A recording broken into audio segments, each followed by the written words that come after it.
Well, hello again. This is Hiro. I'm going to call this Hiro's favorite pruner. Well, what happened was 40 years ago, I was at one of those nursery conventions, and I ran across these shears. There was an old Japanese gentleman, he was selling it. And well, these are actually for Niwaki or garden use.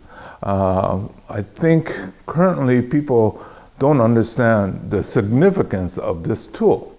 Okay, so you know, when we work in the yard, a lot of times we have to wear gloves, and you see how these will fit versus these more typical bonsai shears, and it's harder to get your hands in because the loop is smaller.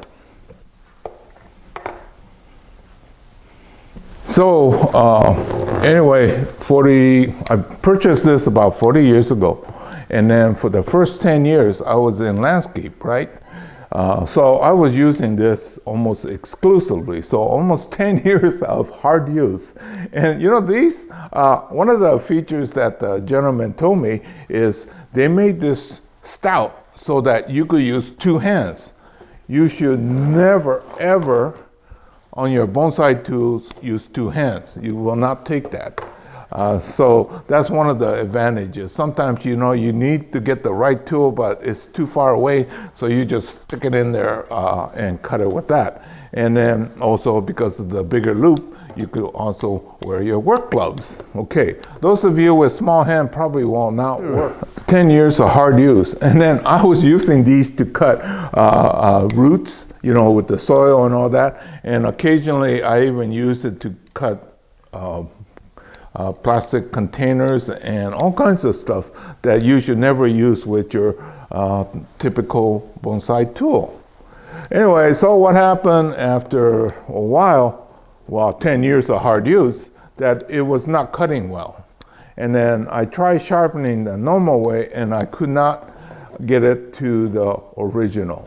Well, recently I discovered this in my pile of used tools, and then I finally figured out, first you have to take this off, and the inside has to be absolutely flat. So I did all this stuff. It took me over 2 hours, and then I got it to work almost like it was brand new. Surfing on the web and looking at different tools, right? And then I run across this one here, and it was not cheap, but then none of the decent tools are cheap. Anyway, so I ordered it, and voila! So, you know, I don't know if anybody could get sentimental about it, but I said, wow, it's like finding a lost friend from 40 years ago. So anyway, that's why I was using the last 3-4 chapters on the pines. I was using this. Okay, so anyway, I don't know why I have to be sentimental about tools, but I really love this tool. If you have one of these, you could probably go through your lifetime, and then probably your kids and grandkids if you take care of it. Because like I was saying, I used it really extensively for 10 years. And actually, the blades did not chip or anything like that, even with heavy use like I was using it for. It's just that it was not as crisp cutting like when it was new. It's, I would say, about 90% now, and this one, of course, is brand new. So anyway, that's my story, and I'm sticking with it. So this is Hiro saying goodbye. I'll see you again real soon in another chapter.